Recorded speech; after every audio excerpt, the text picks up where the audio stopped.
Welcome to another VMblog video series.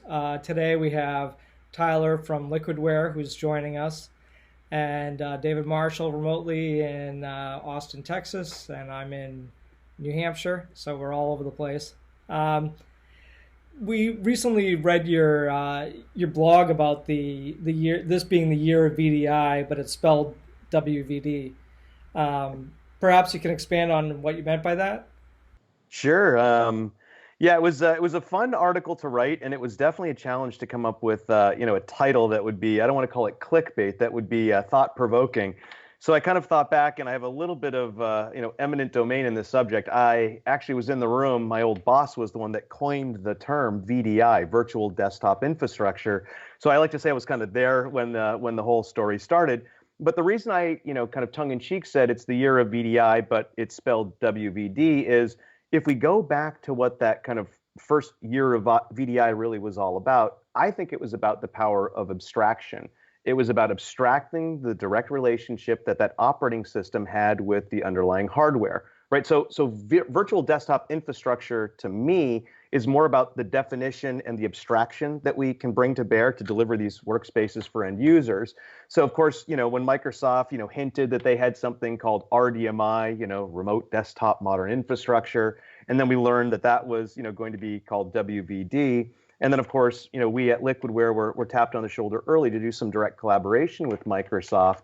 And the more we started learning and the more we started seeing what some of the very initial beta testers, had for feedback, and really more to the point that it was almost like a tacit approval by Microsoft that this could be a new way to run Windows as an operating system, that abstraction of all these different elements that went into making the system was okay.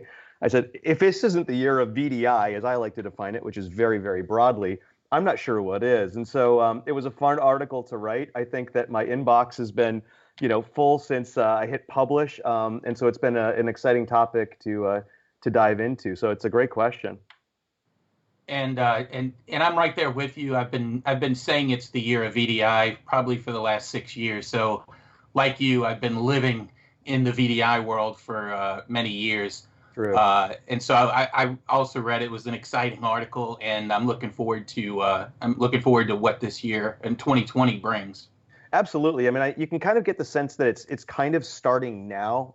Obviously, when you talk about desktop as a service, we had, Amazon Workspaces and some other, cloud available ways to deliver Windows or Windows applications, but I think the exciting thing for me, again, going back to Microsoft's excitement, is the fact that, whether it's licensing or whether it is pricing or whether it's entitlements or acquisitions that they've made of new technology, you get the sense that they're very serious about, again, reimagining. I've kind of been using that term because it's the best one I can think of to kind of cover this broad topic, reimagining how we can use Windows, right? Reimagining it. And so I like, bringing imagination to bear anytime technology is at hand. So I think the cool thing is all of us who have been here waiting for the year of VDI are the authors of this new book. I mean, you've not only written the prologue for the last 6 or 7 years, but maybe you'll have the first chapter, David. Thank you. I think I'm finished writing books. Oh, okay. But let's kind of bring it back, to Liquidware a bit. We're talking about WVD and we're talking about Amazon Workspaces. Maybe if you can dive in a little bit deeper into WVD and talk about some of the benefits that Liquidware brings to platforms like Microsoft Windows Virtual Desktop and Amazon Workspaces. Sure. The way I think about, challenges like adopting any new technology is in terms of the risk, and so when I think about the risk of doing VDI the first time when we first, kind of released that onto the market, or the risk of adopting WVD or the risk of adopting Amazon Workspaces, I like to think that, the leap isn't that far from where you are today to where you want to get, but it's a long way down if you get it wrong. And so the way I think about Liquidware contributing to the conversation is, kind of through 3 Ps. The first is our products. When you look at the offerings from Amazon, or if you look at these new offerings from Microsoft, or you even look at some of the, historical offerings from the VMwares or Citrix of the world, we've certainly been focused on augmenting and extending the products. So I'd say the first way that we participate is buying through our products, Profile, Unity, FlexApp, and Stratosphere. Some really, really interesting new things coming down the pipeline as well. But the second, and maybe the most important, is the process. When we, hit the scene in 2009, we had this methodology: assess, design, deploy, manage, atom, repeat. You wanted to be able to apply this to your end user computing estate, and buying through that, you'd have a process to follow. To get to the desktop of tomorrow, you got to start with the desktop of today. And I always come back to that notion of assessment. I'm a big fan of Google Maps. I use it to really get around, every day, it seems like, because I do a lot of traveling. But the thing with Google Maps is that if you don't know your starting position, it's incredibly difficult to get turn-by-turn directions. And so, this methodology that I keep going back to, this notion of assessment or introspection, really does count. Because if you have any hope of getting to the desktop of tomorrow, you really need to know what you have and what you consume, in terms of today. So I'd say, products, process. Lastly is people. And it's not just Liquidware. I think about our extended partners, the channel partners that we work with. I think about the prospects, that we began working with sometimes years ago, with their pilots and proofs of concept. I think about the customers, and there's just a ton of stakeholders that have really lived, the past 10 years of it not being the year of VDI, and so I take that kind of collective lessons learned, and think that we have a ton of benefit and value, to bring to bear in this new conversation as it relates to, desktop as a service or delivering these elements from the cloud. No, that was a mouthful. Hopefully it made sense. So Tyler, why do you believe that Windows Virtual Desktop is going to be the one that is going to emerge as the prominent virtual desktop platform? Well, yeah, Brian, Brian, I would say that, my observation is the world loves standards, whether it's, power outlets or the size of a USB plug or what side of the steering wheel is in a car or operating systems. The world loves standards. And here's why. I think that when we have standards, it gives us the ability to manage things at scale. We don't have to have a unique or individual or one-to-one relationship with, all the objects in our domain. And so the reason I think WVD has such a high probability of emerging as that standard is because it's born out of Microsoft. It's born out of the very nature of the operating system that is the standard, across the modern enterprise, the modern agency and the modern organization. And I think that Microsoft wants to have that relationship. I think this is my observation, in reimagining what Microsoft is going to be, in the future under some of these new senior leaders that we see, I think that manifests itself right down to Windows and obviously the Windows Virtual Desktop, offering or service offering.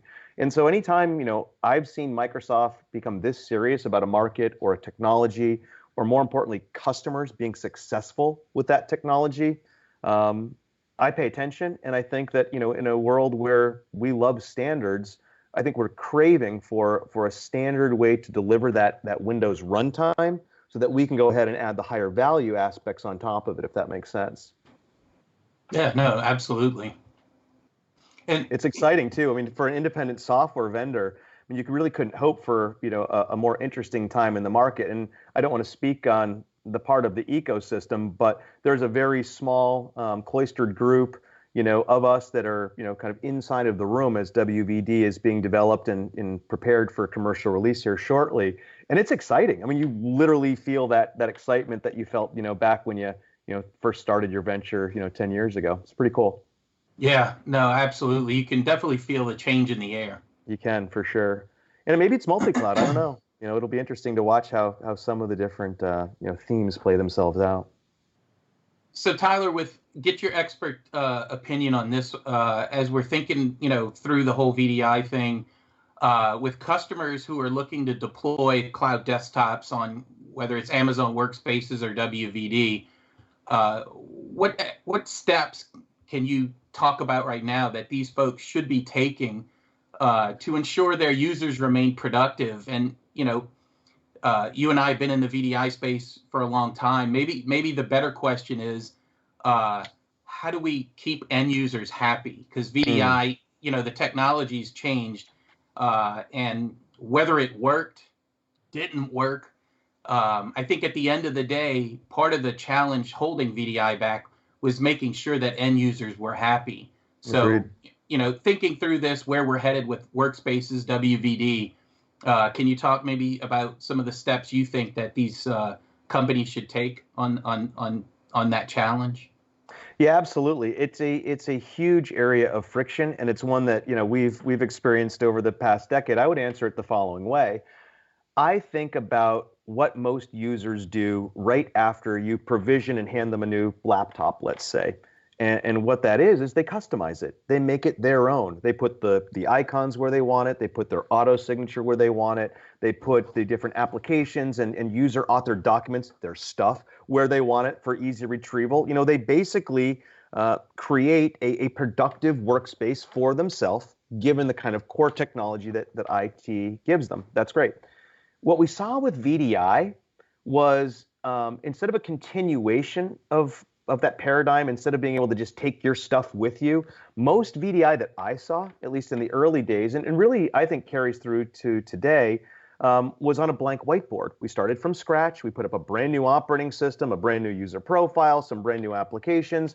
We asked everyone to kind of start from scratch. It didn't make users very happy. I mean, I remember blog after blog about, user experience. If the users aren't happy, they're going to revolt and your project's going to die. Totally agree. And I like your question a lot. Here's why. I think that we now have the technology that we no longer need to start with blank whiteboards when we talk about desktop as a service.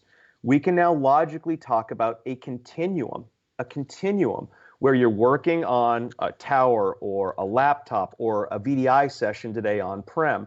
How do I ensure that there's a continuum of that user's productivity, the customization they've made to their workspace, their applications, the environment, maybe even infrastructure, onto whatever the next platform is. And so what I think excited about in terms of keeping users happy is the more I can preserve from that legacy productive environment that they were on for 3 to 5 years and carry that forward. I think we're just setting ourselves up, for success. And there's a catch too.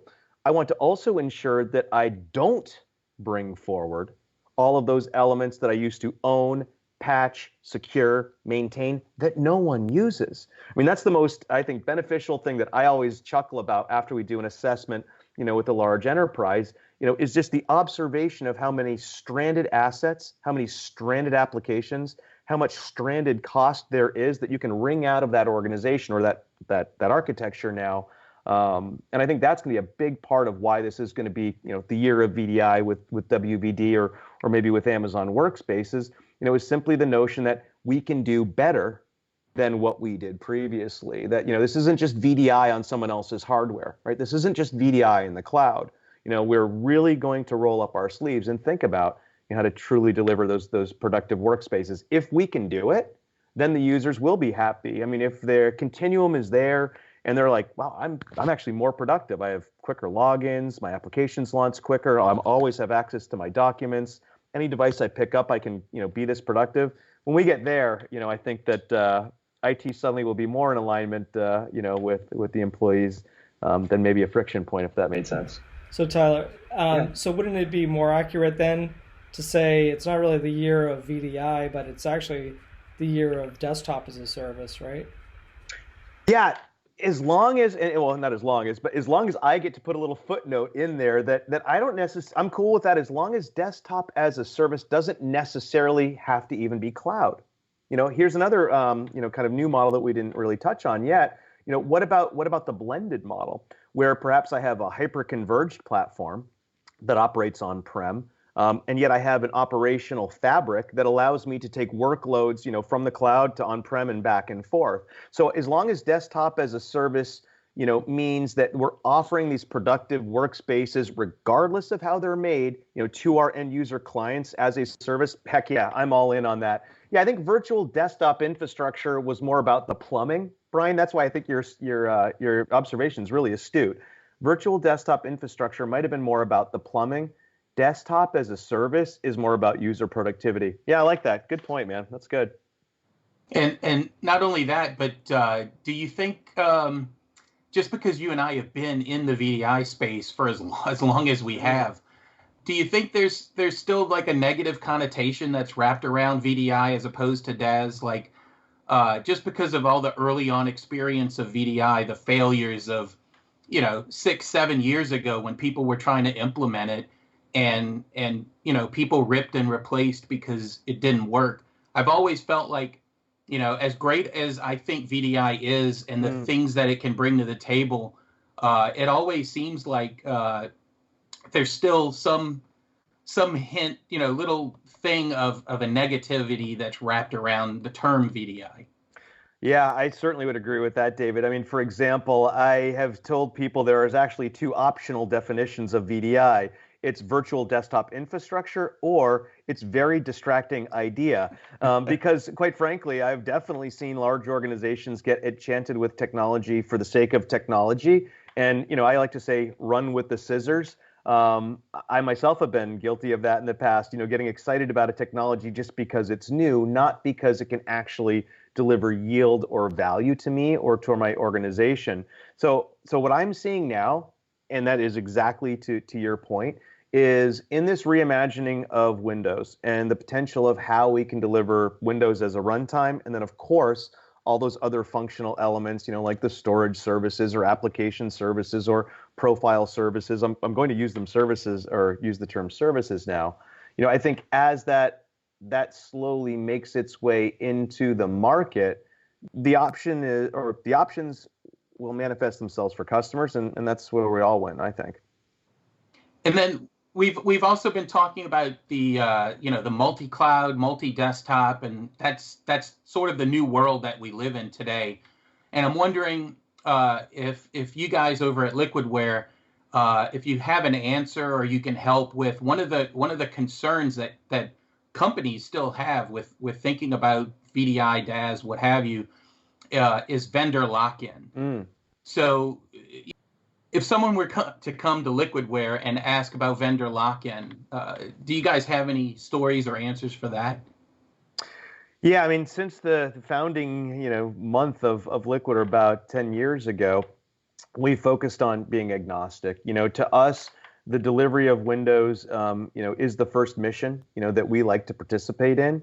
But how that is done, is a matter of style. It's a matter of security. It's a matter of preference. It's a matter of budget. So everything we've made, has been agnostic to how you deliver Windows. However, that's not to say that we don't have some favorites. I look at vendor lock-in, as something very real. I like to, coach whenever folks will listen, to be as future-proof as humanly possible, in your deployments. Therefore, when you're thinking about delivering Windows as an operating system, ensure that the way you're delivering that isn't, giving you that degree of vendor lock-in. Make sure that the virtual machines you're creating aren't so specific that they can't be moved somewhere else. Make sure that the way in which you're capturing and deploying applications isn't so specific that it couldn't be brought to another cloud or another delivery platform.